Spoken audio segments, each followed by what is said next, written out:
Steve Jobs est né à San Francisco, le 24 février 1955. Il n'était pas destiné à devenir un génie de la technologie, ni un symbole du succès. En réalité, il a été abandonné à la naissance par ses parents biologiques, puis adopté par un couple modeste, Paul et Clara Jobs. Dès son enfance, Steve était différent. Il posait des questions que personne ne posait. Il voulait comprendre, créer, repousser les limites. À l'école, il s'ennuyait. Mais dans son garage, il rêvait. Et de ce garage naîtrait une révolution. Le commencement d'Apple. En 1976, avec son ami Steve Wozniak, ils fondent Apple. Leur objectif ? Créer un ordinateur que tout le monde pourrait utiliser, pas seulement les scientifiques. Ils n'avaient ni argent, ni bureau, juste une idée et une foi immense. Jobs disait toujours « Les gens qui sont assez fous pour penser qu'ils peuvent changer le monde sont ceux qui le font vraiment. » Et il avait raison. Apple est rapidement devenue une entreprise à part, portée par une vision, allier la technologie et la beauté. Mais le succès attire aussi les conflits. En 1985, Steve Jobs est renvoyé d'Apple, l'entreprise qu'il avait lui-même créée. Un coup dur, une humiliation. Pourtant, il ne s'est pas arrêté. Il crée Next, une nouvelle société, et rachète Pixar, un petit studio d'animation. C'est là que naîtront des chefs-d'œuvre comme Toy Story, Le Monde de Nemo, Les Indestructibles. Des années plus tard, le destin le ramène à Apple. Et cette fois, il transforme la marque en une légende mondiale.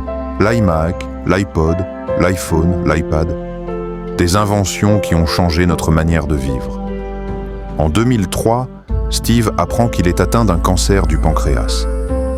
Il se bat, se fait opérer, reprend le travail, mais la maladie revient. Malgré la douleur, il continue de créer. Il monte sur scène pour présenter les nouveaux produits et derrière chaque sourire, il cache la souffrance. Un jour, à l'université de Stanford, il livre un discours historique. « Votre temps est limité, ne le gaspillez pas à vivre la vie de quelqu'un d'autre. Restez affamé, restez fou. » Des mots simples, mais éternels. Car Steve Jobs savait que la mort lui approchait et que le plus grand échec dans la vie, c'est de ne pas suivre sa propre voie. Le 5 octobre 2011, à l'âge de 56 ans, Steve Jobs s'en va. Le monde pleure un génie, mais ce qu'il nous laisse vaut plus que toutes ses inventions, une philosophie de vie. Il nous a appris que l'argent ne rachète pas le temps. Le succès sans paix intérieure n'est qu'un mirage. La passion donne un sens à la vie. La leçon de Steve Jobs. Sa vie entière nous enseigne que tu n'as pas besoin d'être riche pour avoir un rêve. Tu n'as pas besoin d'avoir tout pour commencer. Tu dois juste commencer. Et surtout, ne laisse jamais la peur décider pour toi. Steve Jobs disait « Le seul moyen de faire du bon travail, c'est d'aimer ce que vous faites. » Et c'est vrai.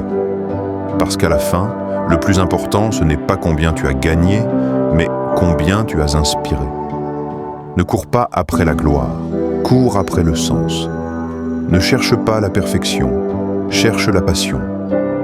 Vis chaque jour comme si c'était le dernier et crée quelque chose qui te survivra, car le monde oubliera ton nom, mais jamais la trace que tu laisseras dans le cœur des autres.